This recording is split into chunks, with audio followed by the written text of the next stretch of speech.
So today I'm going to start the basics of GSP. So we can say getting started with GSP.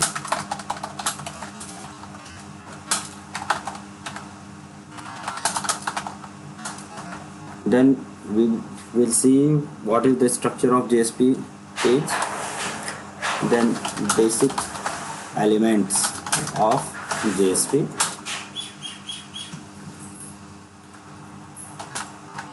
inbuilt objects in GSP. Then we will see some important tags of GSP.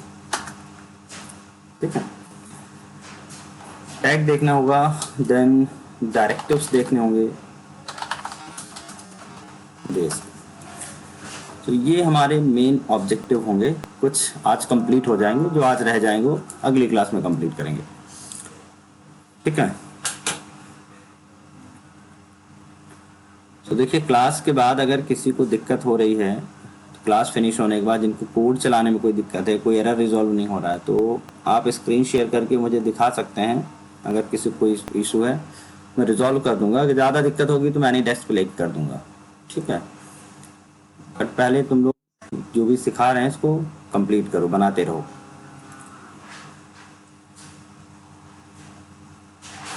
Okay. तो first of all हम ये देखते हैं what is JSP. Java server pages. JSP are the server side pages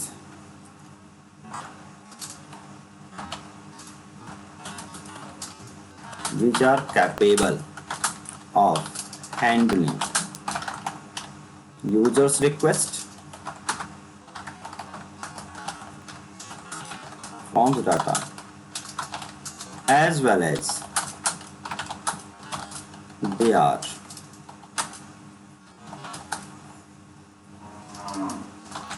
also used for UI design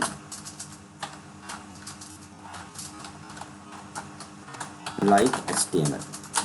तो देखिए, सबसे powerful अगर हम बात करें तो सर्वर साइड पेजेस तो हैं जो कि यूजर्स के रिक्वेस्ट को हैंडल कर सकते हैं, फॉर्म्स डेटा को हैंडल कर सकते हैं. इवन हम ये कह सकते हैं एग्जीक्यूट सर्वर साइड कोड. ठीक है. Database handling and so on. इस तरह की कोई भी रिक्वेस्ट को प्रोसेस तो कर सकते हैं. साथ ही साथ जो सबसे अच्छी बात है इनकी वो ये रहेगी कि they can also use for UI designing like HTML. तो HTML में हम करते हैं यूआई डिजाइन, और वो सारी डिजाइन हम कहाँ पे कर सकते हैं? JSP पेज पे भी कर सकते हैं. Like HTML we can put all the HTML tags, JavaScript and CSS and other client side frameworks. जो भी आगे हम पढ़ने वाले हैं, even it will be jQuery or it will be Ajax और बूटस्ट्रैप, इसकी भी बात कर सकते हैं. तो we can put all the client side tags और client side library directly in our JSP page. ठीक है. along with Java code.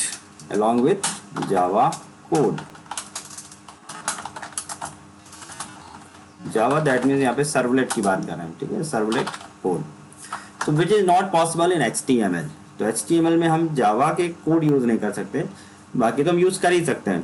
तो HTML page is not a dynamic page. HTML is static page, और अगर हम JSP की बात करें तो वो बन जाएगा dynamic page. So it is static page, और अगर हम JSP की बात करें तो it will B dynamic page.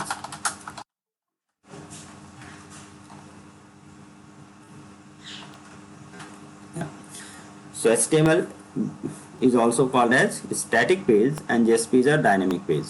Why it is called dynamic page? Because we can put all the server-side code, even Java code or servlet code directly inside the JSP page, as well as we can put all the HTML tags, JavaScript, CSS libraries, jQuery, Ajax and so many client-side library जो भी available हैं वो हम सीधे सीधे JSP page पे use कर सकते हैं। तो JSP पेज में वो सारा काम हो सकता है जो कि HTML पेज में होता है, प्लस एडिशनली हम डायनेमिक कोड भी या जावा के कोड भी, सर्वर साइड कोड भी लिख सकते हैं।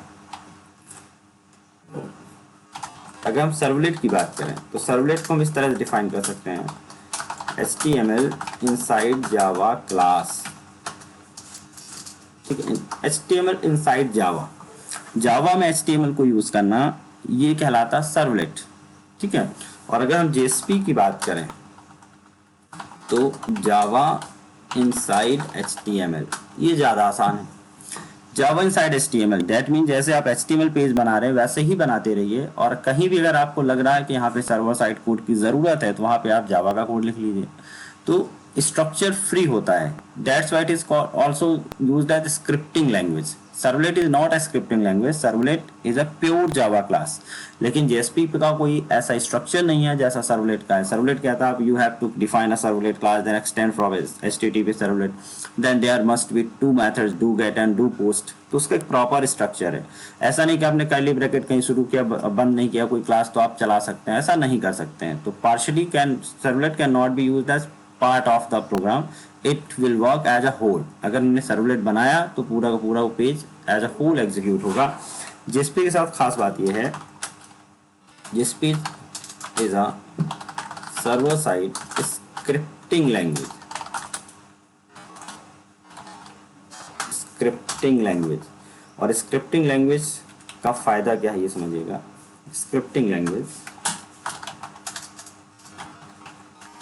Means it can be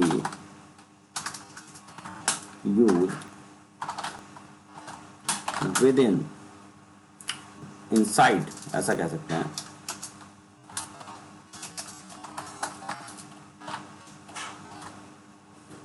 with it can be used with, can be used, ऐसा कह सकते हैं, in parts।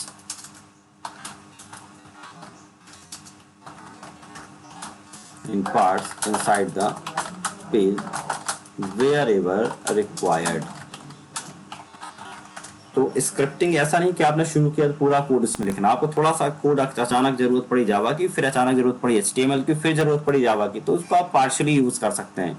It can be used in parts, ठीक है, inside the page wherever required, जबकि सर्वलेट में ऐसा नहीं है। सो देखिए JSP पेज का स्ट्रक्चर कैसा होने वाला है। अब यहाँ कुछ पॉइंट टू बी नोटेड हम कर लेते हैं। JSP is the replacement of HTML page in Java web application. देखिए अभी तक हमने जो भी HTML पेज बनाए हुए हैं अब नहीं बनाने वाले, अब सारे पेज हम JSP के बनाएंगे। We can design client side pages with much efficient way।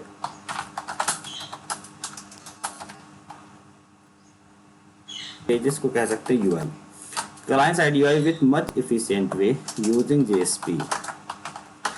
अब देखिए मच इफिशियंट का मतलब क्या है। जैसे अगर आपने कहा कि सपोज कीजिए मुझे डेटाबेस से कोई डेटा लेके आना है, हॉबीज की बात करते हैं। अभी हमने कल परसों क्लास में 2 दिन क्रूड पढ़ाया और हमने देखा कि यूजर्स जब रजिस्टर कर रहा था तो उसने हॉबीज सेलेक्ट की थी 3-4। अब अगर मैं उसको पेज को डिजाइन करके उसको व्यू कराना चाहता हूँ, अभी हमने देखा था सर्वलेट का कोड, सर्वलेट में हमने एडिट पेज बनाया था। एडिट पेज में हमने अभी कल जो एडिट पेज बनाया था अपडेट के लिए, तो उस पर हमने सिर्फ 2-3 चीजें अपडेट की थी। देखिए नेम अपडेट किया था, एज अपडेट किया था, और बाकी चीजें हमने छोड़ दी थी क्योंकि बहुत टिपिकल पड़ रहा था यहाँ पे।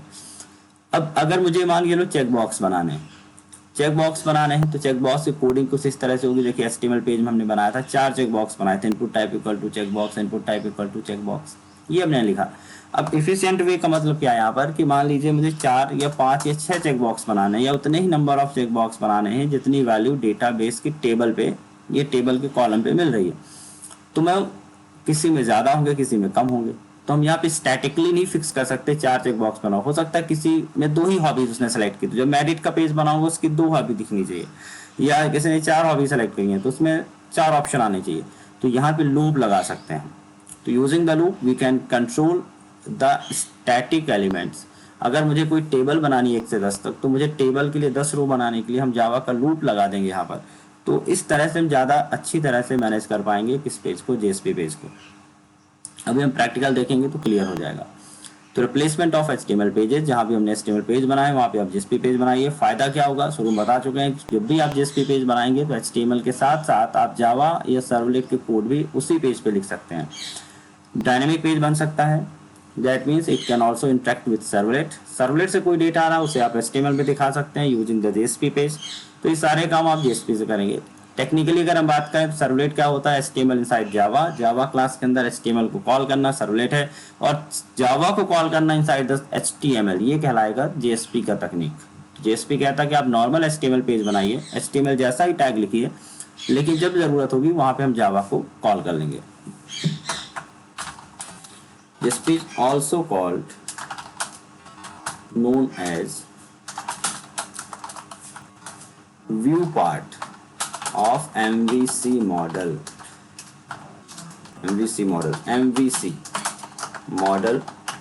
View controller. तो व्यू के लिए हमने क्या कहा, जब जेएसपी पेज बनेगा it will work as view. Controller हमने किसे कहा, सर्वलेट को, ठीक है। अब बचा क्या, मॉडल पे लास्ट पे पहुंचेंगे हम। अभी हम व्यू एंड कंट्रोलर पे काम कर रहे हैं, फिर हम पूरा आपको इकट्ठा करके पूरा मॉडल समझाएंगे, पूरा प्रॉपर वे पे डिजाइन करना सिखाएंगे, how to design a model view controller या एमवीसी फ्रेमवर्क। तो एमवीसी पे कैसे हम प्रोजेक्ट को डिजाइन करेंगे, कैसे ले जाएंगे, ये तब समझ में आएगा जब पहले हम चीजों को अच्छी तरह से इनको समझ लेंगे। मॉडल्स क्या होते हैं, the pure Java classes that represents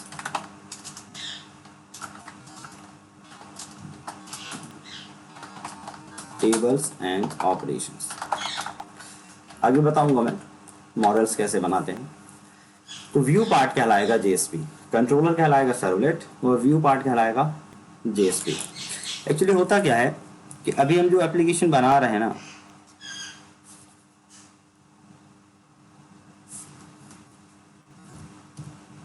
हमने सर्वलेट पे बनाया हुआ है। कोई भी हम प्रोसेस कर रहे हैं, किसी भी तरह का हमने रिक्वेस्ट प्रोसेसिंग करी, तो देखो अभी हम क्या करते हैं, यहाँ से डेटा ले जा रहे हैं, ये हमारा हो गया व्यू इसलिए कहलाया क्योंकि ये यूज़र को दिखता है।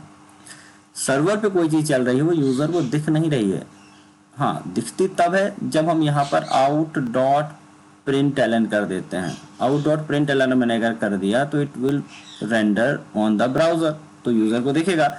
लेकिन अगर हमने system.out.println किया तो यूजर को नहीं दिखेगा, सिर्फ डेवलपर की मशीन पे जाके दिखेगा, ठीक है। तो ये जो सर्वलेट होते हैं they should work as a controller, मतलब इनको ऐसा काम करना चाहिए कि ये कोई मैसेज जनरेट नहीं करेंगे। जो भी दिखाने का काम है कौन करेगा, व्यू। जो भी डिस्प्ले का काम होता है उसे कहते हैं व्यू।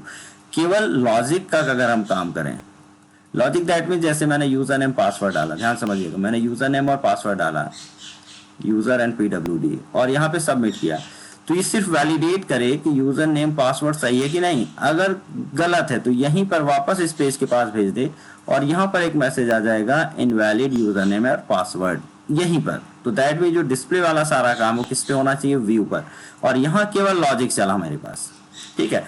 मैंने यहाँ पे डेटा भेजा कि भाई यहाँ पे इंसर्ट कर दीजिए डेटा को, ये सारा डेटा मैंने कहा सेव करो, तो सर्वलेट पे जाएगा, सर्वलेट इस डेटा को फीच करेगा और भेज देगा किसके पास, डेटाबेस के पास। लेकिन ये डिस्प्ले नहीं करेगा कोई चीज सर्वलेट, डेटाबेस के पास भेजने के बाद अब एक दूसरे पेज पे आपको भेज देना है जहां पे रिकॉर्ड को डिस्प्ले कराना है। जो टेबल है आपके यहाँ पे दिख रहे हैं, तो यहाँ से इनपुट करना था तो भी यूजर को दिखाई देना था, तो it is also called view. यहाँ पे डिस्प्ले हो रहा है, यहाँ पे डेटा शो हो रहा है, it is also called view. तो सर्वलेट व्यू का काम अब नहीं करेगा। सर्वलेट को हम इस तरह से बनाएंगे, केवल ये लॉजिक का काम करेगा, परफॉर्म करेगा एक्शन को, और जो भी रिजल्ट है वो किसी दूसरे पेज को दे देगा दिखाने के लिए, ठीक है। तो जो पेज दिखाते हैं रिजल्ट को दे आर कॉल्ड व्यूज, ठीक है। और जो ओनली लॉजिक्स परफॉर्म करता है, ऑपरेशन परफॉर्म करता है, वो क्या बन गया, सर्वलेट या कंट्रोलर, सर्वलेट और कंट्रोलर। तो कंट्रोलर का मतलब है केवल लॉजिक्स लिखना, ठीक है, लॉजिक्स लिखते जाएंगे, ये काम कंट्रोलर का रहेगा। डेटा को सेंड करना, रिट्रीव करना, डेटा लेके आएगा लेकिन खुद नहीं दिखाएगा, किसी दूसरे पेज को दे देगा। तो सिंपल उसी तरह से जैसे कि अगर आपके पास कोई एप्लीकेशन का मतलब ऐसा मान सकते हैं, सपोज कि वी हैव अ बिजनेस, और बिजनेस के लिए मैं कोई चेयरपर्सन हूँ और मैंने एक मैनेजर कर दिया है, एक मैनेजर मेरे पास, और मैनेजर से बहुत सारे वर्कर लगे हुए हैं। तो जो वर्कर्स जितने भी हैं, they are the view, client कोई सर्विसेज यही दे रहे हैं, लेकिन ये जो डिपेंड है वो किस पे डिपेंड है, मैनेजर के पास डिपेंड है। तो केवल मैनेज करेगा रिसोर्सेज को, मैनेजर क्लाइंट को जाके खाना नहीं परोसेगा, ना ही उसका बिल देने जाएगा, रिसोर्सेज को मैनेज करेगा किसके थ्रू, तो दे कम्युनिकेट विद द और देयर पार्ट्स, वो अपने एलिमेंट के साथ कम्युनिकेट करेंगे, और ये कम्युनिकेशन किसके थ्रू होगा, ये सब व्यू के साथ करेंगे, ठीक है। और ये क्या हो गया, कंट्रोलर। लेकिन कई बार कंट्रोलर को भी फैसिलिटी चाहिए होती है, उसको अधिकार चाहिए होता है, राइट्स चाहिए होता है, तो ये चेयरपर्सन या वहाँ का जो ऑर्गेनाइजर है, जो वहाँ का ऑनर है, वो देगा। तो इसके बाद जो फंक्शनैलिटी डिस्ट्रीब्यूट करनी होती है, तब ये बनाता है मॉडल, तब ये दे देता है मॉडल्स। तो हम देखेंगे किस तरह से, तो इनके बिहाइंड पे अगर मुझे काम करना है तब हम मॉडल का काम करेंगे। तो फिलहाल समझ में आ गया व्यू एंड कंट्रोलर पे काम हमें समझ में आ गया। फिलहाल व्यू क्या होते हैं, सारे HTML और JSP जो पेजेस होंगे वो व्यू कहलाएंगे, जहाँ पे डेटा को इंसर्ट, अपडेट, डिलीट करने के लिए हम फॉर्म डिजाइन करेंगे। जो इंसर्ट, अपडेट, डिलीट का जो लॉजिक्स है, क्वेरी है, जो कोड है, जो एक्सेप्शन हैंडलिंग के कोड है, वो सब कुछ किस में चलने वाले हैं, सर्वलेट में। That's why it is called controller. अब देखते हैं स्ट्रक्चर कैसे होने वाला हमारे पेज का। तो ये तो हमने समझा दिया।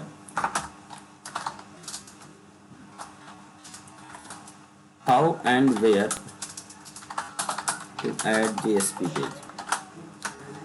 देखिए एक गलती और कुछ बच्चे कर रहे हैं, यहाँ पर सोर्स पैकेजेस और हमने वेब पेज बताया था। देखिए अपने प्रोजेक्ट के स्ट्रक्चर में आप जाएंगे तो यहाँ देखिएगा, आप इस प्रोजेक्ट में जैसे क्लिक करोगे ना, तो यहाँ वेब पेज का ऑप्शन दिख रहा है और यहाँ पे सोर्स पैकेज का ऑप्शन दिख रहा है। सोर्स पैकेज के अंदर ये जो कॉम डॉट सर्वलेट है, ये हमने बनाया हुआ, अपने से नहीं बना था। कैसे बनाया था, हमने इस सोर्स पैकेज पर राइट क्लिक किया और यहाँ पे राइट क्लिक करने के बाद, 1 मिनट, राइट क्लिक करने के बाद यहाँ पर क्या हो गया, न्यू पे जाके देखिए यहाँ पे हमने क्या किया था, पैकेज हमने बनाया था। यहाँ जैसा हमने लिखा था कॉम डॉट कंट्रोलर्स, सर्वलेट्स नाम का पैकेज नहीं बनाएंगे, वो हमने आपको समझाने के लिए बनाया था। कॉम डॉट कंट्रोलर्स, जितने भी सर्वलेट होंगे किस में जाएंगे, कंट्रोलर्स में। और यहाँ पर हम क्या बना देंगे, अपने सर्वलेट बना देंगे, ठीक है। यहाँ पे सर्वलेट बनाएंगे। जितने भी आप HTML पेज बना रहे हैं ना, वो यहाँ पे नहीं बनाना। अगर आपने न्यू करके यहाँ पे HTML पेज बनाया, ये JSP पेज बनाया, गड़बड़ हो जाएगा। सारे HTML या व्यू वाला जो सेक्शन है वो कहाँ जाता है, वेब पेज पे। तो वेब पेज पे राइट क्लिक करके आपको सिर्फ यहाँ बनाना होगा, या तो JSP या फिर HTML फाइल या फिर जावास्क्रिप्ट और CSS। अभी सोर्स पैकेज में केवल जावा की क्लास बनेगी, बाकी सब कुछ कहाँ बन रहा है, वेब पेजेस में बन रहा है। अब 2 ही चीज़ मैंने सिखाई हैं, इस चीज़ को फॉलो करते रहना है। तो जैसे डेटा सर्वलेट मैंने जो बनाया है, इस तरह से आगे जो सर्वलेट के नाम होंगे उनके आगे हम कंट्रोलर लिखा करेंगे। Data controller, user controller, form controller. तो कंट्रोलर एक वर्ड रहेगा ओनली फॉर नेमिंग कन्वेंशन, ताकि हम पता चल सके कि हमने कब सर्वलेट लिया और कहाँ पे JSP पेज लिया। तो how and where to add JSP page, तो आपको वेब पेजेस पे जाना है। वेब पेजेस पे जाके ऐड न्यू कर लेना है, और ऐड न्यू करने के बाद आपको सेलेक्ट कर लेना JSP, और यहाँ पे आपको कर लेना टाइप नेम, ठीक है। एक्सटेंशन टाइप नहीं करना है, the extension of JSP page will be .JSP, ठीक है। और ये होगा ऑटोमेटिकली, हमें टाइप नहीं करना .JSP, हमको सिर्फ JSP लेना, वहां पर एक्सटेंशन ऑटोमेटिकली .JSP लग जाएगा। देन हम देखते हैं स्ट्रक्चर कैसा रहता है JSP पेज का।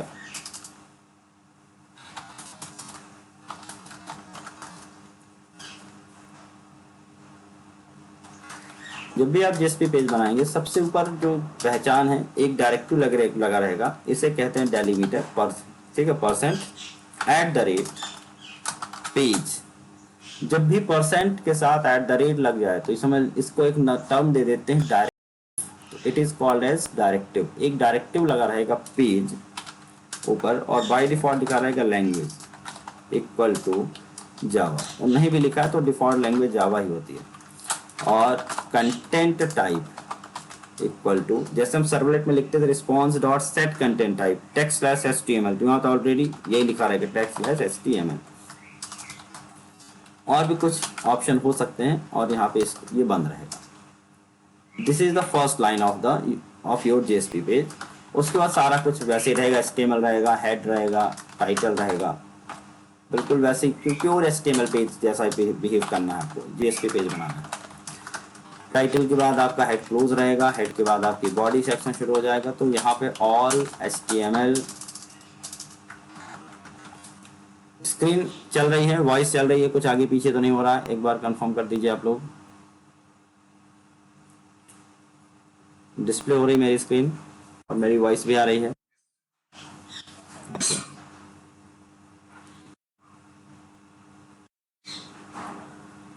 तो all HTML, JavaScript, CSS code will be written same as HTML file, सब कुछ HTML फाइल जैसा ही लिखा जाएगा। तो अब अंतर कहाँ पे आया वो समझिएगा। अंतर यहाँ पर आया कि जब भी आपको JSP का कोड लिखना है या जावा सर्वर साइड कोड लिखना है तो आपको एक आर्गुमेंट एक डेलिमीटर लगाना है, इसे स्क्रिप्टलेट कहेंगे यहाँ पर। और यहाँ पर इसको लगाने के बाद आप सर्वर साइड कोड लिख सकते हैं, ठीक है। Here we can write JSP और सर्वलेट और जावा कोड। तो सर्वलेट और जावा की जब कोड लिखना होगा आपको HTML फाइल में, तो सीधे आपको लगा देना है ये डेलीमीटर का साइन, जिसको हम यहाँ पे स्क्रिप्टलेट कहेंगे, स्क्रिप्टलेट। तो इट इज कॉल्ड स्क्रिप्टलेट, याद रखेंगे, it is called scriptlet symbol, इसको स्क्रिप्टलेट कहेंगे।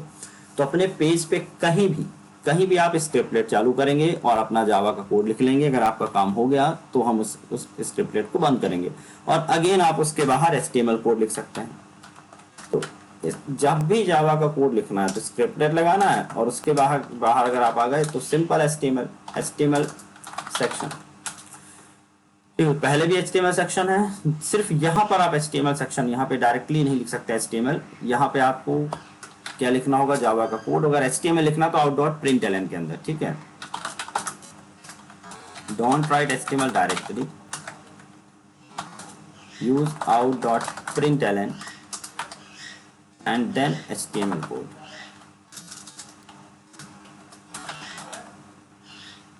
HTML आउटपुट, अगर मुझे कोई आउटपुट दिखाना है तो, क्योंकि यहाँ पे प्लेन क्या लगा रहे हैं हम, सर्वलेट का कोड लगा रहे हैं, तो यहाँ पे सर्वलेट ही चलने वाला है। तो सर्वलेट के लिए भी मुझे डू पोस्ट नहीं लिखना, directly we can put the servlet code, जो भी मेरे दिमाग में है, जो भी मुझे ज़रूरत है, तो वो मैं यहाँ पे लिख सकता हूँ। और इस सिंबल के बाहर कौन सा सेक्शन कहलाता है, HTML सेक्शन कहलाता है, ठीक है। अब देखते हैं इसको एक सिंपल इंप्लीमेंट करके। पहला एग्जांपल है note,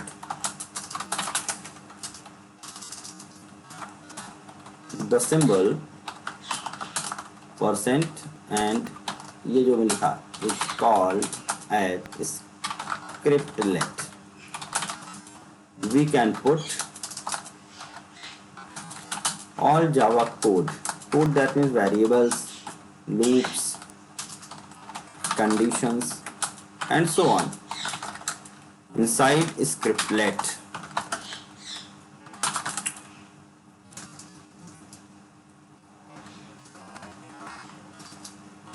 outside of the scriptlet we can write plain HTML codes or tags।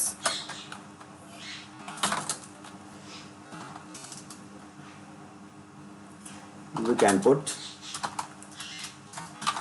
scriptlets anytime and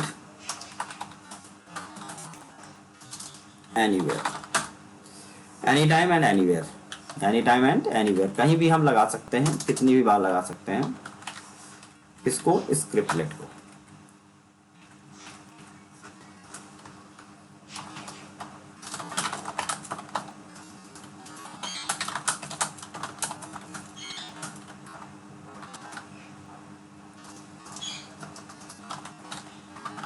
partially.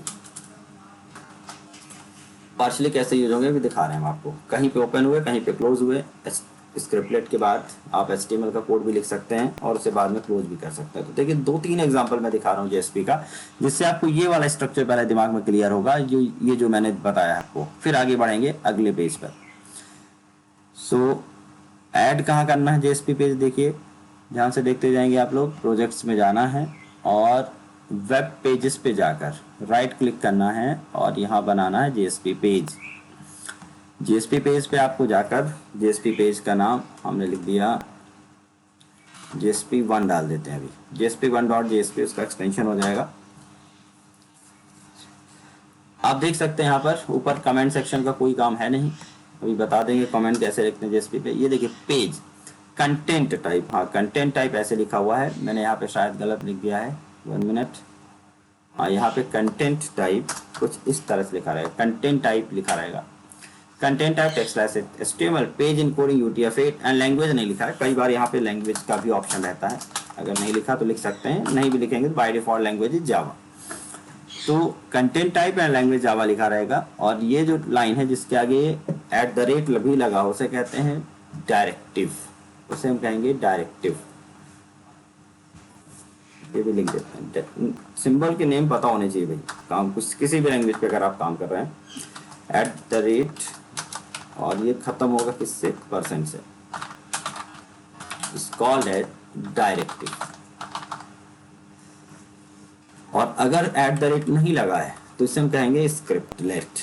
ठीक है, आगे इनके सबको सारे सिंबल जो भी अवेलेबल हैं सबकी लिस्ट आपको दे रहा हूँ मैं बहुत जल्द, जिसमें इसके अलावा भी जो होंगे वो पता चल जाएंगे। तो देखिए नॉर्मल HTML है, टाइटल बॉडी लिखा हुआ है। टाइटल हम लिख दिया JSP पेज और हेलो वर्ड की जगह मैंने लिख दिया welcome to my first JSP page.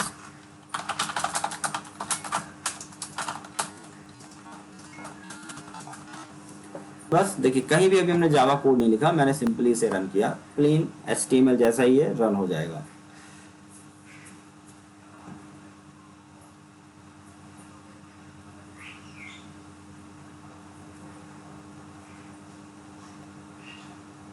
Welcome to my first JSP page, simple आ गया।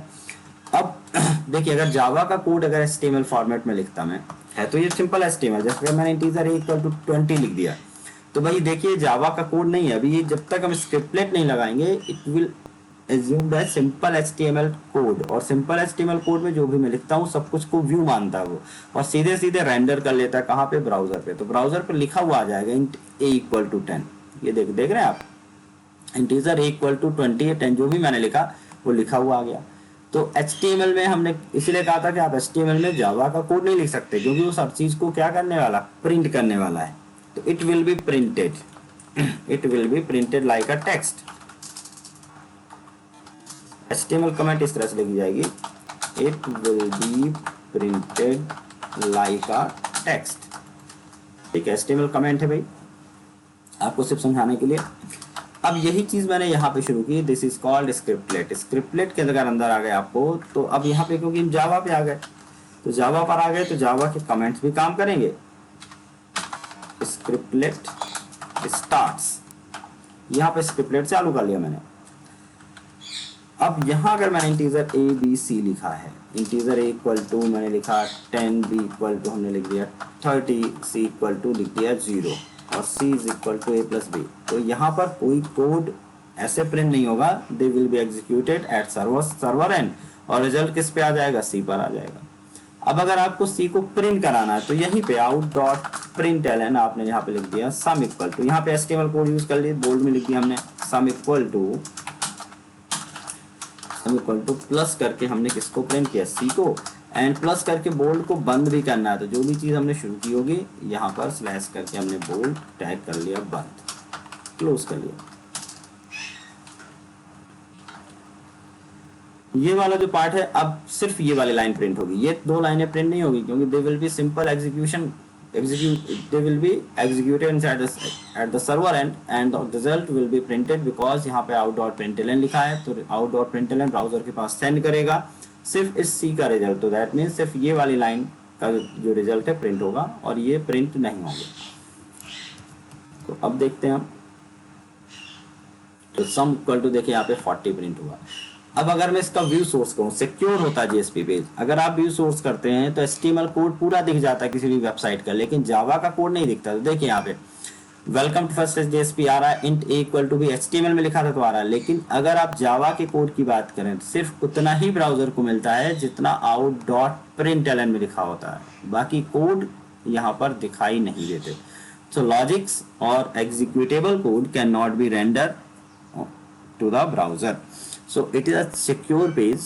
और अगर आपने कोड लिखा भी है तो कोई भी व्यू सोर्स करके आपके कोड को नहीं चुरा सकता है, ठीक है। सिर्फ रिजल्ट आके, वो भी रिजल्ट में भी देखिए आउट डॉट प्रिंटलन नहीं दिख रहा है, आउट डॉट प्रिंटलन ने जो भेजा है सिर्फ वो दिख रहा है, क्योंकि वो बदल गया HTTP या HTML में बदल गया, ठीक है। तो आप देख सकते हैं इस तरह से सिंपल हमने पहला जेएसपी पेज बनाया हुआ है, जिस पर हमने ये बताया कि ये HTML का पार्ट है, so that means it will be printed over the browser. But अगर आपको कहीं भी जावा का कोड लिखना है तो आप इस तरह से स्क्रिप्टलेट के अंदर लिखेंगे, और स्क्रिप्टलेट के अंदर आउटपुट मैसेज लिखना होगा, क्योंकि अगर मैं यहाँ सी लिख दूंगा तो भी प्रिंट नहीं होगा। स्क्रिप्टलेट के बाहर अगर आप सी लिखेंगे सम इक्वल टू सी, तो अगेन वही चीज़ सिंपल HTML पेज है, सिंपल HTML पेज है, तो क्या होने वाला है, printed as text as it is now HTML part। Again ये किस में आ गया, HTML पार्ट में आ गया। अगर यहाँ पे मुझे ब्रेक करना है तो देखिए यहाँ पे ब्रेक आप यहाँ लगा सकते हैं, ब्रेक न्यू लाइन पे जाने के लिए यहाँ भी आप ब्रेक लिख सकते हैं। यहाँ पे ब्रेक नॉर्मल काम करेगा, लेकिन ये सम इक्वल टू सी भी नॉर्मल सम इक्वल टू सी लिखा रहेगा, ठीक है। सम इक्वल टू क्या लिखा, सी। तो ऐसा नहीं कि वेरिएबल एक्सेसिबल नहीं है, जब भी आप स्क्रिप्टलेट में कोई वेरिएबल बना देंगे it will be accessible inside whole the page, लेकिन इस तरह से एक्सेसिबल नहीं है, इस तरह से एक्सेसिबल नहीं है, जबकि इसको पूरे पेज पर है। तो कभी भी आपको, हमने भी एक वर्ड यूज किया था, पार्ट में यूज कर सकते हैं, पार्शियल फॉर्मेट में यूज कर सकते हैं। कभी भी आपको आगे जाके अगेन जरूरत पड़ गई मुझे वेरिएबल्स दिखाने की, तो देखिए हम यहाँ पे फिर से कहीं भी स्क्रिप्टलेट चालू कर सकते हैं, और हमने लिखा आउट डॉट प्रिंटलन, लिख दिया ए प्लस, और यहाँ प्लस का सिंबल बना दिया, plus B plus equal to का सिंबल आना चाहिए, इक्वल टू का सिंबल बना दिया, प्लस हमने लिख दिया सी।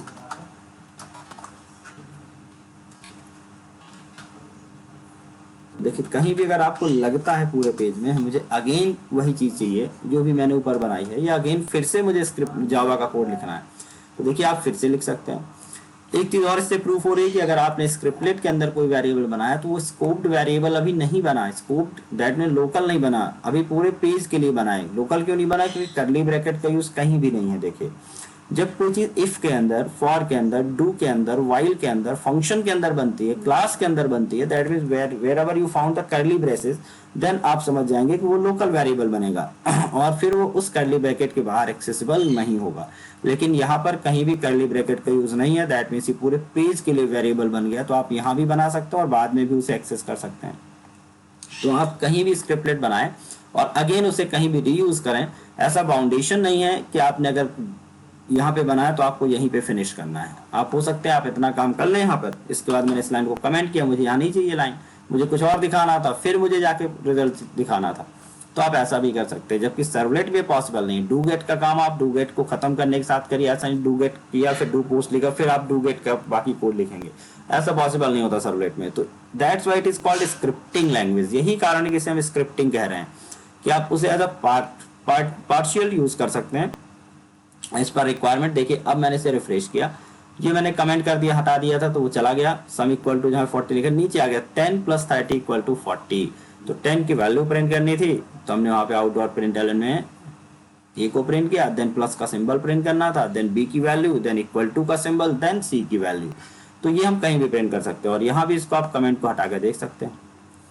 तो दोनों तरह से हमने बता दिया आपको। ये पहला एग्जाम्पल रहा, first example of JSP page, example 1।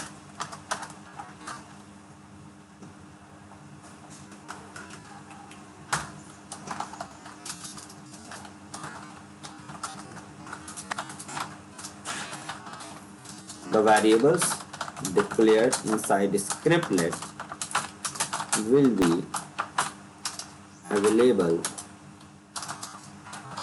inside the whole page, पूरे पेज के लिए अवेलेबल हो जाएंगे, ठीक है।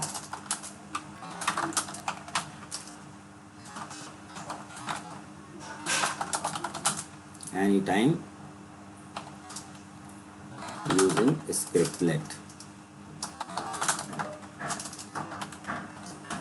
तो स्क्रिप्टलेट का यूज करिए और आप कहीं भी उसे यूज कर लीजिए। प्रिंट करने के लिए इनसाइड द स्क्रिप्टलेट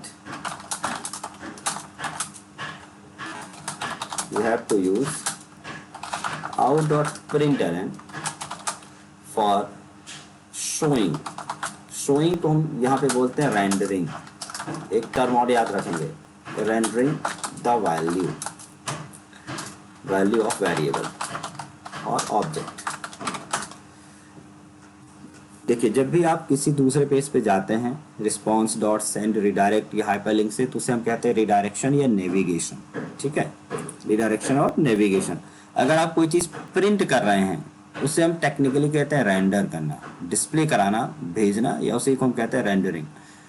तो आउट डॉट प्रिंटलन। अब एक चीज़ आपने गौर की होगी कि यहाँ पर आउट तो मैंने बनाया ही नहीं, जबकि सर्वलेट में पहले मुझे बनाना होता print writer out equal to response dot get writer. वो चीज़ मैंने यहाँ पर नहीं बनाई। तो एक चीज़ और क्लियर हो गई, here out is an inbuilt object of JSP, ठीक है। So we don't need to write, क्या नहीं लिखना होता भाई, print writer out equal to response dot get writer. ये मुझे लिखने की जरूरत नहीं है, JSP खुद करके बैठा हुआ है हमारे लिए, ठीक है। लेकिन बना वैसे ही होगा, print writer out equal response dot get writer. तो आउट एक इनबिल्ट ऑब्जेक्ट है, इसीलिए मैंने वहां भी प्रिंट राइटर जब बनाया था तो आउट ही लिखा था। हालांकि वहां पे ऑब्जेक्ट कुछ भी ले सकता था सर्वलेट में, मैं भाई ओ ले लेता, सी आउट ले लेता, लेकिन फिर क्या होता है, फिर वही चीज मिसमैच हो जाती है। तो हमने वैसे ही पढ़ा जैसे में पूरे JSP में एक जैसा ऑब्जेक्ट, ताकि हम यूज कर सकें। तो आउट यहाँ पे इनबिल्ट ऑब्जेक्ट है, मुझे बनाना नहीं पड़ा, बना ऑब्जेक्ट है। अब ये देखते हैं और कौन सा ऑब्जेक्ट है जो ऑलरेडी प्री डिफाइंड है या पहले से बने हुए हैं, जो मुझे नहीं बनाने हैं। Some important inbuilt objects of JSP। तो देखिए, आउट हमने देख लिया। एक ऑब्जेक्ट होगा पेज ऑब्जेक्ट, एक होगा सेशन ऑब्जेक्ट, एक होगा रिक्वेस्ट ऑब्जेक्ट, एक होगा रिस्पॉन्स ऑब्जेक्ट, ठीक है। Out, page, session, request and response. और भी कुछ ऑब्जेक्ट्स होंगे जो कि इनबिल्ट हैं, बट इनकी जरूरत बार बार हमें पड़ने वाली है, ये सबसे ज्यादा यूज होंगे। और भी अगर आपको लिस्ट देखनी है तो list of all JSP inbuilt object, थोड़ा सा गूगल कर लेते हैं तो सारे ऑब्जेक्ट्स आपको मिल जाएंगे। रिक्वेस्ट, रिस्पॉन्स, आउट, सेशन, हाँ, एप्लीकेशन, कॉन्फिग और पेज कॉन्टेक्स्ट, तीन और हैं। Application, config and page context, page context, ठीक है। तो ये हमारे पास इनबिल्ट ऑब्जेक्ट्स है, दैट में we need not to declare these objects, we can directly use them और डायरेक्टली इंप्लीमेंट देम, ठीक है। तो ये हमने क्या देख लिया, ऊपर के अगर ऑब्जेक्टिव की बात करें तो हमने गेटिंग स्टार्टेड विद JSP देखा, स्ट्रक्चर ऑफ JSP पेज देखा। स्ट्रक्चर में क्या देखा हमने कि all the HTML format, HTML tag will be used directly same as the HTML page. और फर्स्ट लाइन पे केवल डिफरेंस रहेगा, जब आपका JSP पेज शुरू होगा तो @पेज लैंग्वेज @पेज डायरेक्टिव लगा होगा शुरू में, page language equal to Java, content type equal to text HTML, और भी एडिशनल यहाँ पे चीजें हो सकती हैं। आगे बताऊंगा मैं और क्या क्या लिख सकते हैं यहाँ पर। देखिए, आगे जाकर इंपोर्ट वगैरह जब होगा तब यहीं पर होगा, ठीक है। तो एज जब जहाँ जरूरत पड़ेगी एज पर रिक्वायरमेंट हम उसे स्पेसिफाई करते चले जाएंगे। आप तो बस क्लास के साथ बने रहो, क्लास जिस सीक्वेंस में मैं ले चल रहा हूँ उसी सीक्वेंस को फॉलो करते रहो, बस आपको सारा कॉन्सेप्ट धीरे धीरे धीरे धीरे पूरा क्लियर हो जाएगा। और फिर हम यहाँ पर आए, एग्जाम्पल भी हमने देखा कैसे करना है। एक चीज़ और बताई कि अगर आप कहीं पे जावा का कोड यूज़ करना है तब आपको कहाँ क्या यूज़ करना होगा, स्क्रिप्टलेट सिंबल यूज़ करना होगा। और हम कितने भी बार पेज में स्क्रिप्टलेट यूज़ कर सकते हैं। स्क्रिप्टलेट के अंदर हम जावा के कोड, वेरिएबल, लूप्स, फंक्शन सब कुछ बना सकते हैं, स्क्रिप्टलेट बार बार यूज़ कर सकते हैं। अब एक चीज़ और देखिए, स्क्रिप्टलेट को हम आधा अधूरा कैसे यूज़ करते हैं। यहाँ पे शुरू किया इफ़ का फंक्शन और नीचे HTML के बाद मुझे इफ़ बंद करना है, तो ये भी हम देख रहे हैं, वो एक बहुत इंपॉर्टेंट सेक्शन है, ठीक। और कंफ्यूजिंग होती थोड़ी सी, इसलिए उसको थोड़ा ज़्यादा मेहनत करके पढ़ेंगे क्योंकि हमें ज़रूरत उसी सेक्शन की सबसे ज़्यादा। और हमने क्या देखा, बेसिक एलिमेंट्स अभी नहीं देखा, और इनबिल्ट ऑब्जेक्ट्स देख लिया हमने, ठीक है। इनबिल्ट ऑब्जेक्ट्स देख लिया। बेसिक एलिमेंट पे अभी हमने सिर्फ क्या देखा, स्क्रिप्टलेट और डायरेक्टिव्स, ये एलिमेंट है JSP के, HTML में नहीं होते हैं ये। IMP टैग्स ऑफ JSP और डायरेक्टिव्स ऑफ JSP, ठीक है। डायरेक्टिव्स देख लेते हैं, टैग तो एज पर रिक्वायरमेंट हम पढ़ाएंगे ही, तब क्या जरूरत पड़ेगी। और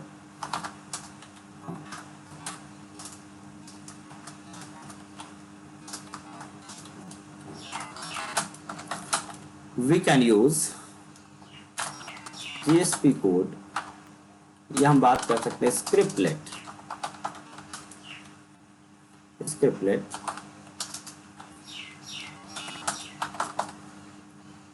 along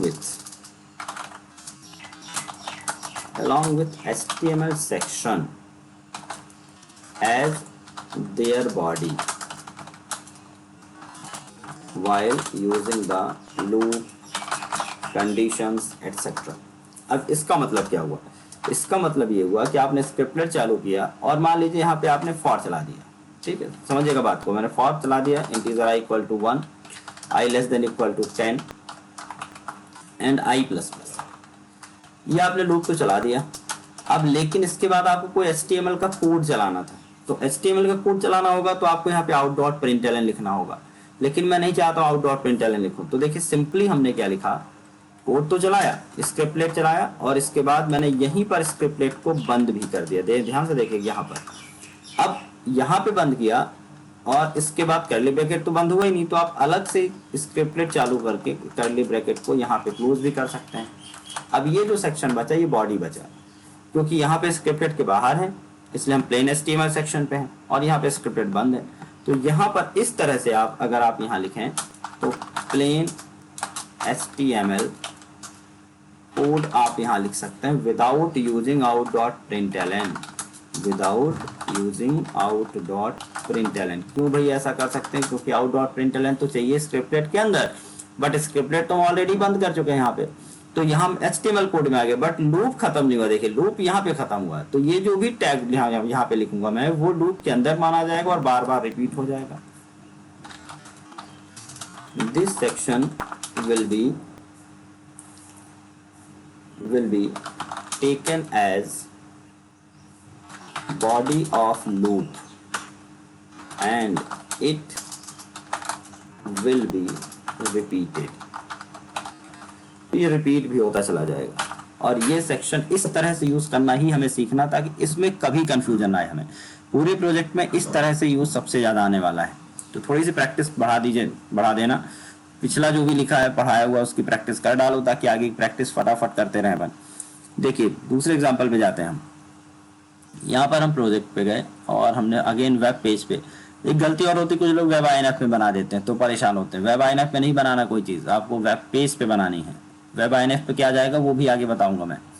JSP पे जाना होगा और यहाँ पर हमने JSP बना लिया, ठीक है।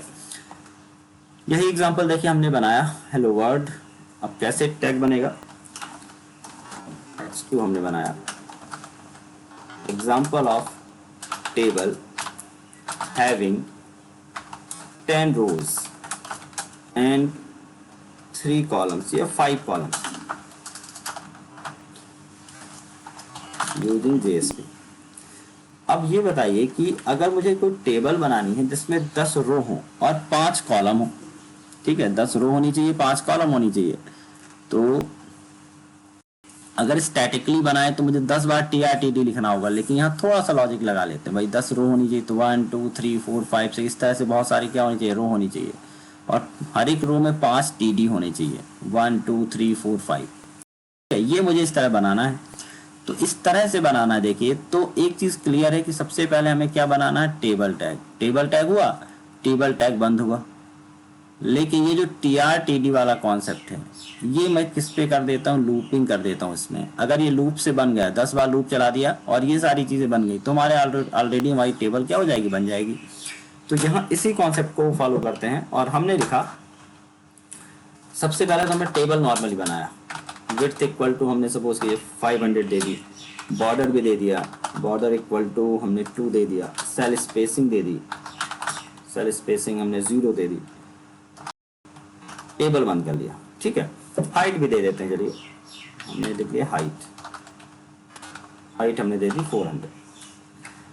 अब यहाँ पर TRTD अगर देखा जाए, एक बार बना के दिखा रहा हूँ आपको। TR कैसे बनाओगे, TD/TD एम्पटी बनाना सपोज करिए, then TD/TD and then TD/TD and TD/TD and then TD/TD। ये हमने एक रो बना ली। अब यही चीज अगर मैं 10 बार लिखूं तो 10 रो बनेगी, लेकिन अब इसे मुझे JSP में लूप में डाल देना है, क्योंकि अभी तो खाली टेबल है, कल को डेटा आएगा टेबल से। ठीक है, ये आ गया हमारे पास। अब लेकिन 10 बार बनाना है, तो देखिए हमने क्या किया, थोड़ा सा ट्रिकी लगाया। टेबल तो रिपीट नहीं होगी, ये रिपीट होगा। तो स्क्रिप्टलेस शुरू किया, for integer I equal to 1, I less than equal to 10 and I plus plus.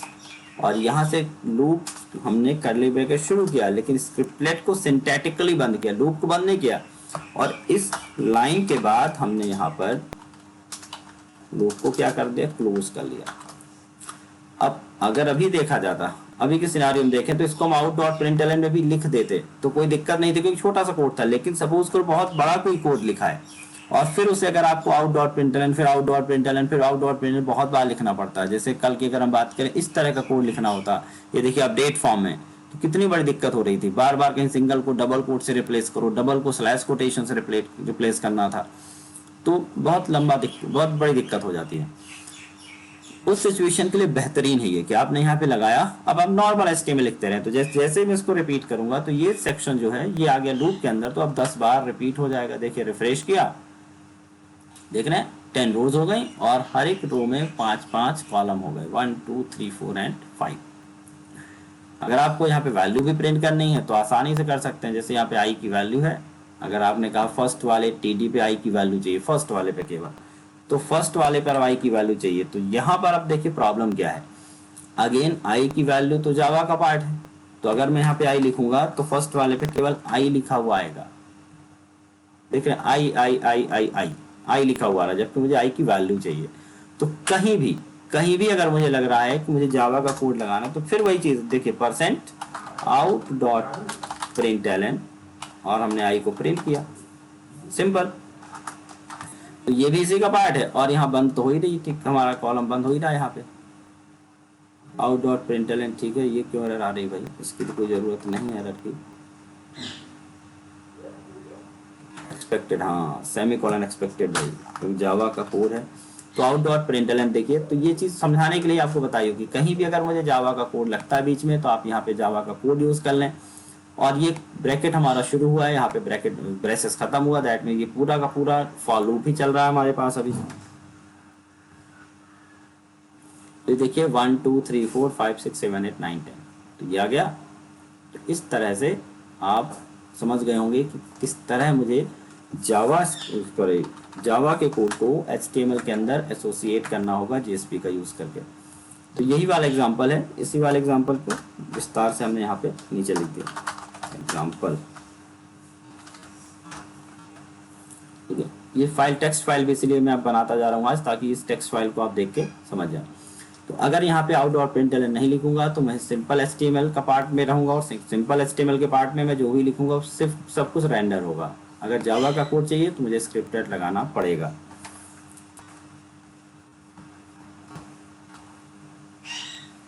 Example number 2 देखते हैं। तो out.println, अब देखिए जब भी आपको यहाँ पे कहीं बीच बीच में कोई चीज प्रिंट करनी होती है, तब भी आपको out.println लिखना होता है। ये इस सिचुएशन को, ये इसको लिखने में भी थोड़ा समय तो जाता ही है। तो जावा के कोड को प्रिंट करने के लिए, स्पेशली वेरिएबल या ऑब्जेक्ट को प्रिंट करने के लिए JSP एक शॉर्टकट मेथड भी देता है। तो अब हम देखते हैं जेएसपी के कौन कौन से एलिमेंट हैं और उनको शॉर्टकट मेथड में कैसे इंप्लीमेंट करेंगे। अदर जेएसपी एलिमेंट्स, अदर का मतलब होता है अ पार्ट ऑफ स्क्रिप्टलेट। तो अब अदर नहीं लिखते, हम पूरे लिख देते हैं जेएसपी एलिमेंट। तो फर्स्ट ऑफ ऑल हमने क्या देखा, डायरेक्टिव। डायरेक्टिव्स कैसे लिखे जाएंगे, परसेंट एट द रेट और फिर डायरेक्टिव और परसेंट से क्या हो जाएंगे, फिनिश हो जाएंगे। हेडर सेक्शन डिफाइन करता है ये। Header section, content type, language,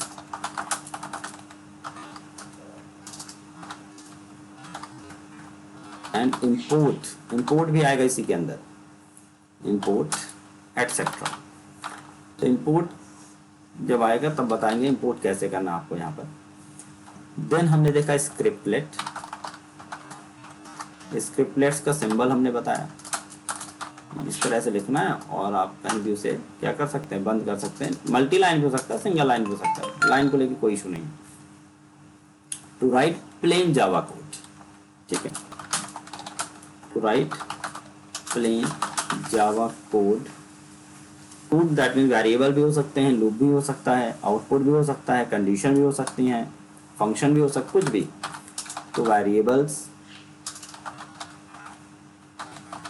functions, loops, conditions, arrays and so on.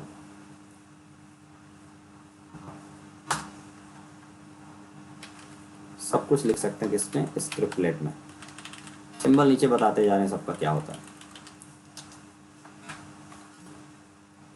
Then अगला है डिक्लरेटिव। डिक्लरेटिव टैग या JSP declaration. JSP declaration, declaration का टैग होता है परसेंट और इस तरह का सिंबल लगा दीजिए और सिर्फ परसेंट बंद कर दीजिए। डिक्लरेशन में सिर्फ और सिर्फ only to declare, only to declare क्या क्या, वेरिएबल या फंक्शन या फिर क्लास। देखिए फंक्शन एक होता है डिक्लेरेशन, एक होता है कॉलिंग। आप डिक्लेयर करेंगे और फिर उसको कहीं भी कॉल करेंगे। तो जहां पर आप डिक्लेरेशन का काम कर रहे हैं, केवल उन्हें यूज नहीं कर रहे हैं, प्रिंट नहीं कर रहे हैं, कॉल नहीं कर रहे हैं, सिर्फ आपको डिक्लेयर करके रखना है, तो आप यहाँ पर इस तरह के टैग में बना सकते हैं। बाद में आप उन्हें कॉल करते हैं। देन होता है expression. Expression tag, JSP expression, इन सब में आप इस जेएसपी लगा लीजिएगा, JSP directives and JSP scriptlets, JSP declaration. अगला हुआ जेएसपी एक्सप्रेशन टैग। देखिए इंडिविजुअल टैग है, कोई किसी के अंदर यूज नहीं हो रहा, सीधे एचटीएमएल में जाकर हम इन टैग को पुट करते हैं और इनके अंदर जो भी फंक्शनैलिटी है वो हम इंप्लीमेंट कर लेते हैं। एक्सप्रेशन टैग इस तरह से परसेंट एंड इक्वल टू होगा और यहाँ पर फिक्स्ड है, केवल और केवल वेरिएबल या फिर ऑब्जेक्ट्स यूज होंगे और इसे क्लोज कर दिया जाएगा। सिंगल लाइन, सिंगल लाइन होता है, so it is the single line tag, single line element. बाकी सिंगल लाइन मतलब ऐसा नहीं कि आपने ऊपर शुरू किया नीचे जाके बंद करेंगे, सिंगल लाइन वहीं पे शुरू करेंगे और साइड में ही बंद हो जाएगा। It is alternative of out dot println. आपको जहां पे आउट डॉट प्रिंटलन और सेमीकोलन लिखना पड़ता है वो नहीं लिखना पड़ेगा, आप एक्सप्रेशन टैग लगाइए, वेरिएबल लिख दीजिए और एक्सप्रेशन टैग बंद कर दीजिए। So it will print the value of variable और एनी एक्सप्रेशन, ठीक है। Don't need to put semicolon, ठीक है, इसमें सेमीकोलन नहीं देना। एक चीज और, we can use only single expression for single variable. ऐसा नहीं है, आउटडोर प्रिंटलन में क्या कर प्लस लगा के मल्टीपल वेरिएबल प्रिंट कर सकते हैं, लेकिन यहां पर ऐसा नहीं है। Separate expression tag will be used for individual variable, मतलब अगर आपने परसेंट इक्वल टू ए लिखा है, फिर आपको बी प्रिंट करना, तो प्लस का सिंबल करके परसेंट इक्वल टू बी का सिंबल किया, फिर इक्वल टू करके परसेंट इक्वल टू सी कर दिया। ये जो पार्ट है जेएसपी का पार्ट है, और ये जो पार्ट है एचटीएमएल का पार्ट है। ये फिर अगेन जेएसपी का पार्ट है, वेरिएबल जेएसपी से आ जाएंगे या जावा से आएंगे, और अगेन इक्वल टू। तो देखिए आउट डॉट प्रिंट इक्विवेलेंट, अगर हम इसकी बात करें तो it is equivalent to this code. इसमें हम क्या लिखते हैं, out dot print l n, then यहाँ लिखते ए प्लस, देन प्लस का सिंबल लिखते, प्लस किसका सिंबल लिखते, बी लिखते, फिर हम लिखते प्लस अगेन, और प्लस में मुझे प्रिंट करना होता है इक्वल टू, प्लस हम क्या लिखते सी, और फिर इसे हम कर देते बंद, तो सेमी कॉलन। तो या तो मैं ऐसा लिखूं, या फिर देखिए शुरू में जहां भी मुझे जरूरत है, तो ये HTML पार्ट में, तो that means we need not to start the scriptlet to use expression tag.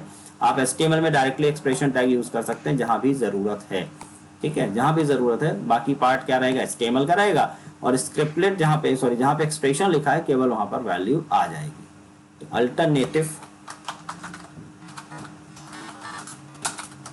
Alternative is नीचे लिखा हुआ है, कौन सा पार्ट हुआ, एक्सप्रेशन टैग हुआ। तो डायरेक्टिव, स्क्रिप्टलेट, डिक्लेरेशन और एक्सप्रेशन, ये मेन एलिमेंट है जेएसपी के।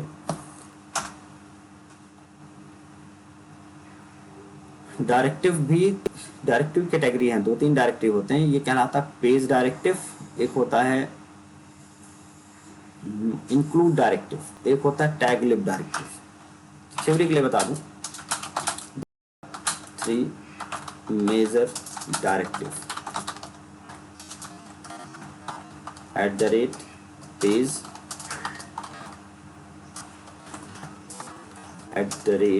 @include and @taglib, ठीक है। तो 3 इंपॉर्टेंट डायरेक्टिव हैं। टैगलिब तो यूज होता है जब JSTL पढ़ते हैं जो बच्चे, जावा स्क्रिप्ट टैग लाइब्रेरी, जब मुझे टैग की लाइब्रेरी बनानी होती है। So it's not the part of training. जब आप कोर्स करते हैं तो कोर्स में बहुत सारी चीज़ें इंक्लूडेड होती हैं, हर चीज़, तो उस कोर्स में फिर ये सब चीज़ पता चलती हैं, कैसे कैसे हम लाइब्रेरी बनाते हैं, कैसे हम उनका पैकेज बनाते हैं, कैसे डिस्ट्रीब्यूट करते हैं, तो वो अलग पार्ट ही हो जाता है, ठीक है। तो ये मेन एलिमेंट्स हमने बता दिए आपको, जेएसपी एलिमेंट कौन कौन से डायरेक्टिव हो गए, देन स्क्रिप्टलेट हो गया, देन डिक्लेरेशन हो गया, और एक्सप्रेशन को यूज करना, देखिए कैसे यूज करना है। एक 2 एग्जांपल से हम एक्सप्रेशन को यूज करना चाहते हैं। पहले तो इसी एग्जांपल पे जाते हैं। यहाँ पर देखिए आई को हमने प्रिंट किया है, ठीक है। यहाँ पर टीडी में अगर मुझे आई प्रिंट करना है तो मुझे सिर्फ आई की वैल्यू चाहिए, तो देखिए हमने टीडी पे सिर्फ लिखा परसेंट इक्वल टू आई, बस हो गया। जहां भी मुझे वैल्यू प्रिंट करानी है किसी भी पोजीशन पर HTML के अंदर, तो वहां पर मुझे केवल इस एक्सप्रेशन लगाना है और उस वेरिएबल का नाम लिख देना, Ctrl+S, कहीं कोई दिक्कत नहीं, वही का वही प्रिंट हो जाएगा। आउटपुट वैसे ही रहेगा, कोई चेंज नहीं आएगा। अगर आपको यहाँ पे 1 2 3 4 5 इस तरह से दिखाना है तो फिर यहाँ तो खैर 5 बार आप लिख ही सकते हैं, नहीं तो आप एक काम और कर सकते हैं, इस TR के अंदर TD के लिए भी लूप चला सकते हैं। एक तो ये कोड हो गया आपके पास, कोई दिक्कत नहीं, इसको मैं सिर्फ इतना ही कोड कॉपी करके लिख रहा हूँ, आप समझ जाएगा। ऊपर का सेक्शन तो ठीक है, यहाँ पे परसेंट इक्वल टू हमने आई लिख दिया है, ये वाला सेक्शन। एग्जाम्पल 2, दूसरा एग्जाम्पल देखिए, मुझे सभी 1 2 3 4 5 चाहिए, ठीक है, 1 2 3 4 5 चाहिए। तो एक ऑप्शन और मेरे पास रहा कि TR, तो ठीक है, TR 5 बार आएंगे, सो TR will be placed inside the outer loop. अब इस TR के अंदर मुझे TD भी लूप के फॉर्मेट में चाहिए, तो देखो यहाँ फिर से हमने लगाया for integer j equal to 1, j less than equal to 5, जितने भी कॉलम चाहिए, and j plus plus. Again यहाँ पे कर्ली ब्रैकेट शुरू करके इसको फिनिश किया, और यहाँ पे TD, अब देखिए एक ही बार TD लिखना होगा, परसेंट इक्वल टू j, और इस फॉर को भी मैंने यहाँ पर बंद कर लिया, क्लियर। तो देखिए ये फॉर शुरू हुआ, आखिरी में बंद हो रहा है। फिर TR हम HTML पे आ गए तो हम नॉर्मल HTML लिख रहे हैं। फिर यहाँ पे मुझे लूप लगाना था तो मैंने J के लिए लगाया। अब TD एक ही बार लिखा क्योंकि लूप के अंदर है, तो ऑलरेडी लूप 5 टाइम चलेगा, तो TD भी 5 टाइम चलेगा, और हर TD के अंदर J की वैल्यू प्रिंट कर देंगे। तो 1 2 3 4 5, देन अगेन 1 2 3 4 5, देन अगेन 1 2 3 4 5। देख रहे हैं 1 2 3 4 5, 1 2 3 4 5 एंड 1 2 3 4 5। इस तरह से आप वैल्यू को रेंडर कर पा रहे हैं।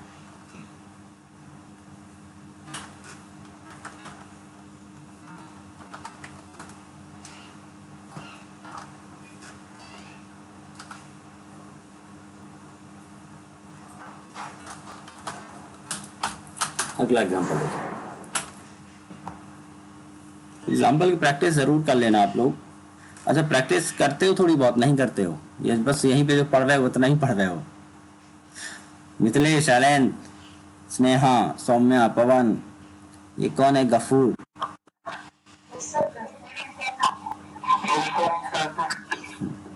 प्रैक्टिस जरूर करिए, प्रैक्टिस बहुत जरूरी है। और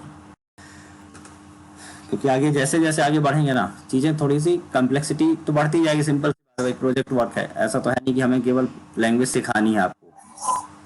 तो कम्प्लेक्सिटी थोड़ी बढ़ेगी और प्रैक्टिस करेंगे तो कहीं कोई दिक्कत नहीं आती है, चीज़ें बिल्कुल क्लियर होती चली जाएंगी, मक्खन की तरह क्लियर होगी। लेकिन अगर हम नहीं करेंगे प्रैक्टिस तो गड़बड़ हो जाएगा, क्योंकि हमारा जो मोटिव है वो है प्रोजेक्ट वर्क। तो हम, लेकिन इसीलिए हम पढ़ा दोनों तरह से रहे, ताकि आपको चीज़ें टिपिकल ना लगे। अगर हम सीधे प्रोजेक्ट उठा के बनाने लगते तो आपको बहुत सारी चीज़ें होती हैं जो समझ में नहीं आती आगे जाकर। तो देखिए, आज स्पेशली मैं पढ़ा रहा हूँ, देन इसको इम्प्लीमेंट करूंगा, तो थोड़ा समय जाएगा, कोई दिक्कत नहीं, बट आपको एटलीस्ट चीज़ें बिल्कुल क्लियर होनी चाहिए। अब देखिए, हमें बनाना है ड्रॉप डाउन लिस्ट। सपोज करिए ड्रॉप डाउन लिस्ट जैसे हमने सिटी के लिए बना रहे थे कि भाई यहाँ पे क्लिक करें तो लिस्ट आ जानी चाहिए इस तरह से।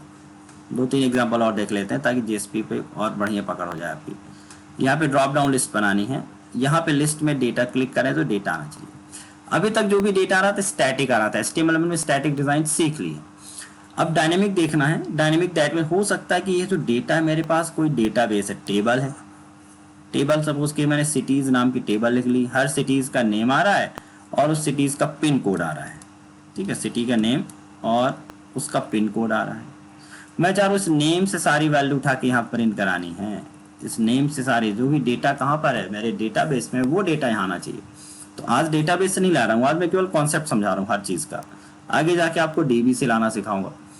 तो यहाँ पर जो वैल्यू है स्टैटिकली, अब मुझे ऑप्शन वैल्यू जो हम बना रहे थे बार बार जितने ऑप्शन है तो वो नहीं लिखना, मुझे यहाँ भी लूपिंग का कॉन्सेप्ट लगाना है और किसी डेटा सेट से या डेटा सोर्स से डेटा को उठा लेना है।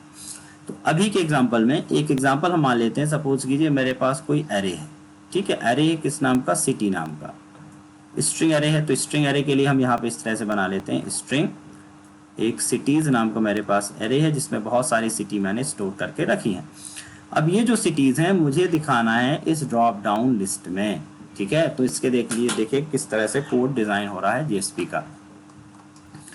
तो सिटीज अब केवल डिक्लेरेशन का काम हो रहा है। तो देखिए हमने यहाँ पर डिक्लेरेशन कर लिया।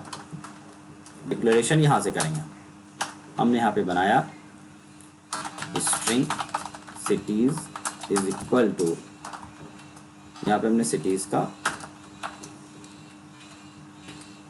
डिक्लेरेशन है और एक ही वेरिएबल है, तो इसको आप सिंगल लाइन पे लिख सकते हैं। देखिए लाइन ऑफ कोड भी बचाना हमें, जहाँ ज़रूरत नहीं वहाँ मल्टी लाइन ज़बरदस्ती नहीं करना, सिंगल लाइन पे काम हो जाएगा। सिटीज़ हमने लिया भोपाल, सिटीज़ हमने लिया पटना, सिटीज़ ले लिया रायपुर,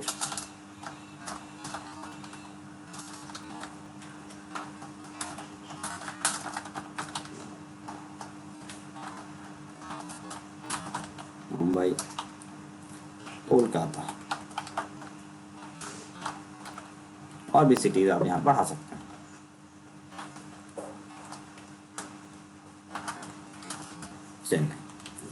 ये केवल डिक्लेरेशन। देखिए जब भी डिक्लेरेशन करके रखना है फ्यूचर यूज के लिए तो आप इस टैग का यूज करके डिक्लेयर कर सकते हैं। फिर हमने लिखा H2 सेलेक्ट योर सिटी।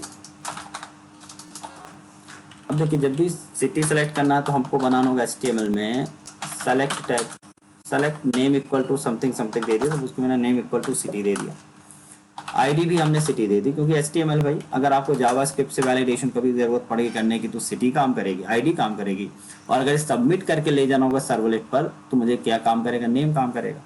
अब सिटीज में मुझे देखिए जितनी भी सिटी हम डिजाइन करते हैं उतनी बार मुझे क्या लिखना होता है? Option value. Option value, value equal to something लिखते हैं और यहाँ पे वही जो वैल्यू लिखी है यहाँ पर आप बाहर लिख देते हैं, क्योंकि ये जो वैल्यू होती है ये रेंडर नहीं होती, रेंडर यहाँ पे मैसेज होता है। तो मैसेज के लिए मैंने अभी फिलहाल इस पूरे को मैंने फॉर्म के अंदर रखा। देखिएगा मैंने यहाँ पे एक फॉर्म बनाया। फॉर्म वगैरह सब कुछ वैसे ही बना सकते हैं, कोई हमने मेथड नहीं दिया तो गेट रहेगा, कोई हमने एक्शन नहीं दिया तो सेम पेज पे सबमिट होगा फॉर्म। अगर मैं यहाँ पे सबमिट की बटन बना लूँ, मैं यहाँ पे इनको टाइप इक्वल टू क्या बना लिया, सबमिट, और वैल्यू इक्वल टू भी हमने दे दी सबमिट। अब यहाँ पे सिटीज यहाँ से भरनी, इस सिटी से, तो क्लियर हो गया। देखो भाई ऑप्शन वैल्यू को मुझे लिख देना है किसके अंदर, लूप के अंदर। तो मैंने यहीं पर, देखिए हम कहाँ पर थे, हम HTML पे थे और हमने अचानक से लगा कि मुझे तो डेटा चाहिए, वहां से तो लूप लगाया। अब यहाँ पे मुझे नहीं पता कि कितने डेटा है, तो आप स्ट्रिंग सिटी कोलन सिटीज लिख दीजिए, फॉर ईच लूप लगा दिया। तो जब तक डेटा मिलता रहेगा तब तक लूप चलता रहेगा। यहाँ पर इसे बंद शुरू किया और इस ऑप्शन वैल्यू के बाद फॉर के टैग को यहाँ पे बंद किया।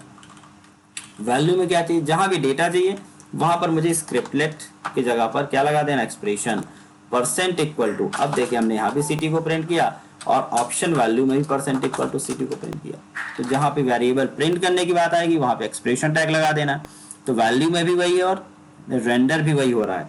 अगर हम यहाँ नहीं लिखेंगे तो दिखेगी नहीं, और अगर यहाँ नहीं लिखेंगे तो सबमिट होते टाइम कुछ नहीं जाएगा।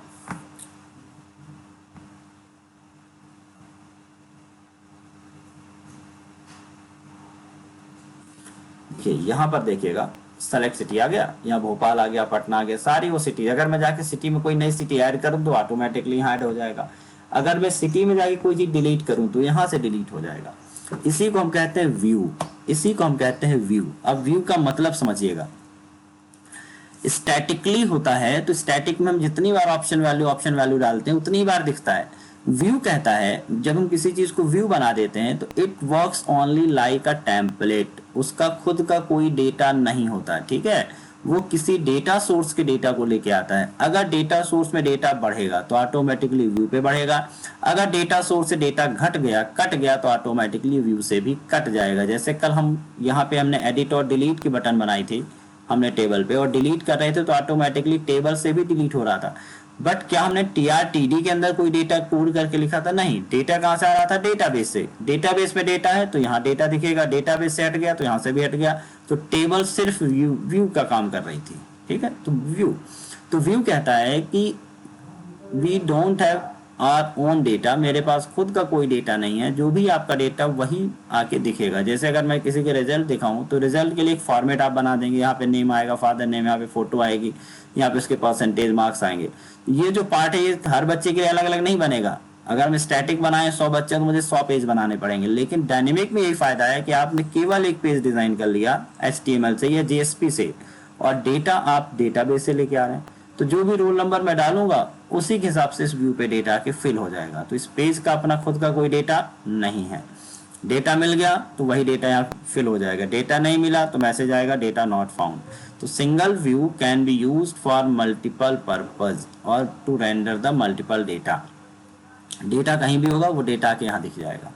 तो अगर मुझे यहाँ पे सिटी की जगह स्टेट प्रिंट कराने होते और तो यहाँ जाके अगर मैं स्टेट के नाम लिख दूं तो ऑटोमेटिकली व्यू में भी क्या आने लगेगा, स्टेट आने लगेगा, सिटी हट जाएगी, ठीक है। तो फंक्शन को समझना आपको कि सेलेक्ट हमने लिखा, सेलेक्ट के बाद मुझे जहां पे लूप लगाना था वहां फॉर लूप लगाया, देन वैल्यू भी मुझे उठानी थी तो मैंने ऑप्शन वैल्यू यहाँ नॉर्मली लिखा HTML में।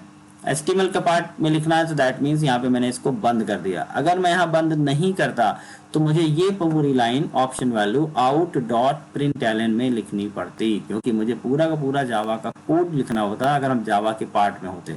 और मैंने स्क्रिप्टेड क्लोज किया, दैट मीन्स हम जावा से बाहर आ गए HTML में। अब हम नॉर्मल HTML लिख सकते हैं। HTML में अगर कोई वैल्यू कॉल करनी है inside the HTML, if we want to call the value from the Java then we can use scriptlet tag. यहाँ पर हमने स्क्रिप्टलेट टैग यूज किया तो HTML में भी सिटी की वैल्यू आ गई। अब देखिए यहाँ पर अभी और आगे समझिए, अभी प्रोग्राम खत्म नहीं हुआ। जब मैं सबमिट करूंगा तो आप इसके URL पे ध्यान दीजिएगा। यहाँ पर मैंने सेलेक्ट किया रायपुर और मैंने सबमिट किया। देखिए यहाँ पे सिटी इक्वल टू रायपुर आ रही है, ठीक है। सबमिट करने के बाद ये रीसेट हो जाएगा, वापस ये पहली वाली सेलेक्टेड हो जाएगी, लेकिन अभी इस पे ध्यान नहीं देना। मैं सबमिट करूंगा, सिटी इक्वल टू यहाँ पे मुंबई आ रही है। ये जो सिटी है, ये जो वैल्यू है वो ये वाली वैल्यू आ रही है, जो दिख रही है वो नहीं है। देखिए जो यहाँ पर ये जो वैल्यू आपने लिखी है वही आ रही है। अगर मैंने यहाँ पे वैल्यू हटाकर लिख देता काका, देखिएगा ध्यान से, मैंने वैल्यू लिख दिया काका, तो सभी की वैल्यू काका है, बट रेंडर सबकी अलग अलग हो रही है। यहाँ देखिए, यहाँ पर अगर हम देखें तो भोपाल, पटना, रायपुर, न्यू दिल्ली सब अलग अलग आ रहे हैं, लेकिन अगर मैं रायपुर को सबमिट करूंगा तो यहाँ पे देखिए सिटी इक्वल टू काका। अगर मैंने भोपाल, पटना को सबमिट किया तब भी सिटी इक्वल टू क्या दिखा रहा है, काका। कुछ भी मैं सबमिट करूंगा यहाँ पे सिटी इक्वल टू काका ही आएगा। तो एक चीज समझ लीजिएगा कि ये वैल्यू दिखती तो नहीं है पेज पे, लेकिन जब आप सबमिट करते हैं तो ये नहीं जाता जो यहाँ लिखा है, जाता यही है सर्वर पर जो यहाँ लिखा हुआ है। इसलिए कई बार ऐसा होगा आगे प्रोजेक्ट में कि यहाँ पर हम कुछ और लिखेंगे, यहाँ पर कुछ और लिखेंगे। वो डिपेंड करेगा कि हमें सर्वर पे क्या ले जाना है। जैसे अगर हमारे पास कोई टेबल है, ठीक है, कोई भी टेबल है, और टेबल में यहाँ पे सपोज कीजिए आईडी है और यहाँ पे नेम है, ठीक है, आईडी और नेम, आईडी 1 2 3 4 है, नेम यहाँ पे सिटी हो सकता है, भोपाल हो गई, इंदौर हो गई, इस तरह से। तो जो आप इसके लिए ड्रॉप डाउन लिस्ट बनाएंगे तो दिखाना तो नेम है, तो रेंडर तो हम नेम करेंगे, लेकिन वैल्यू में हम चाहते हैं आईडी सबमिट हो, ताकि हम इसे सर्च करने के लिए या किसी और पर्पज के लिए यूज कर सकें। तो वैल्यू में हम आईडी रखेंगे, जबकि रेंडर किसको करेंगे, नेम को। तो हम ये दो काम अलग अलग भी कर सकते हैं। तो यूजर के पर्पज से रेंडर तो नेम होगा, लेकिन डेवलपर के लिए, क्योंकि उसे तो आईडी चाहिए होगी, यहाँ पर आईडी हो जाएगी। तो अभी हमने यहाँ पे नहीं लिखा, अभी तो हमने सेम सिटी ही लिखा रहने दिया, लेकिन ये आपको याद रखना है, इस चीज को क्लियर रखना दिमाग में कि डिस्प्ले के लिए ये वाली काम कर रही है, रेंडर के लिए जो ऑप्शन और स्लैश ऑप्शन के बीच में लिखा है, लेकिन वर्किंग के लिए, डेवलपमेंट के लिए या सर्वर पे जब जाएगी तो ये वैल्यू जाएगी जो वैल्यू में लिखी है। आप चाहे दोनों सेम रख सकते हैं, चाहे तो दोनों डिफरेंस रख सकते हैं, अपने प्रोजेक्ट के हिसाब से काम करेंगी चीजें। ये रख दिया।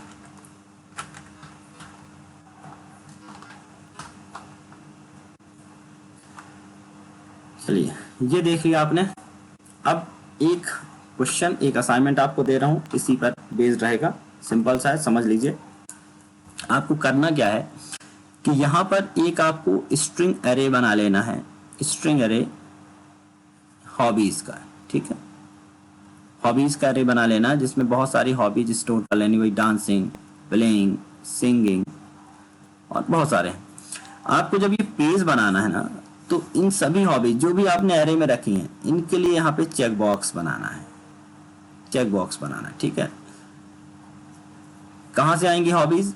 ये सारी हॉबीज आपको हार्ड कोड नहीं करना है, बल्कि आपको जेएसपी से निकालना है। जेएसपी से कैसे निकालना, अभी मैंने कोड समझा दिया आपको, पहले आप डिक्लेरेशन करके रख लीजिएगा, और जहां पर मैं अभी ऑप्शन वैल्यू बना रहा हूं वहां पर आपको क्या बनाने हैं, चेक बॉक्स बनाने हैं। तो क्वेश्चन नंबर 1 ये हो गया। स्ट्रिंग एरे है, स्ट्रिंग एरे किस नाम का है, हॉबीज नाम का है, और हॉबीज के अंदर आपकी हॉबीज स्टोर रहने वाली हैं, और इसको आपको बाद में रेंडर कराना है। क्वेश्चन नंबर 2,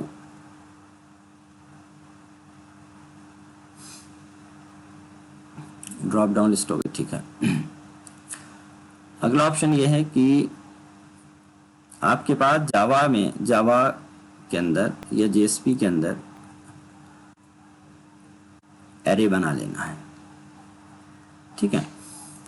एरे बना लीजिए।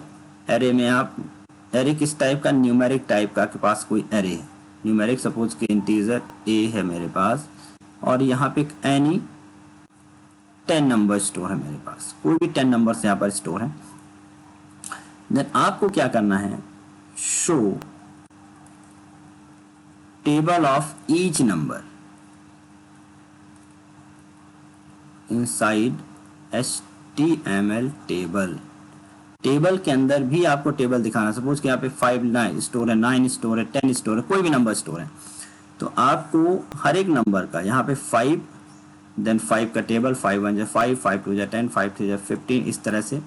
दूसरा नंबर आपका 9 स्टोर है, तो 9 का टेबल 9, चलो यहाँ 1 जा भले ना दिखाओ, यहाँ से मुझे 10 जा से शुरू को, 5 2 जा 10, 5 3 जा 15, 5 3 जा 20, सॉरी 5 4 जा 20, 9 1 जा 9, 2 जा 18, और इस तरह से प्रिंट करिए। फिर सपोज कीजिए 10 स्टोर है, तो 10 का टेबल। ये 2 असाइनमेंट आपको कंप्लीट करके मुझे कल से पहले देना है, ठीक है।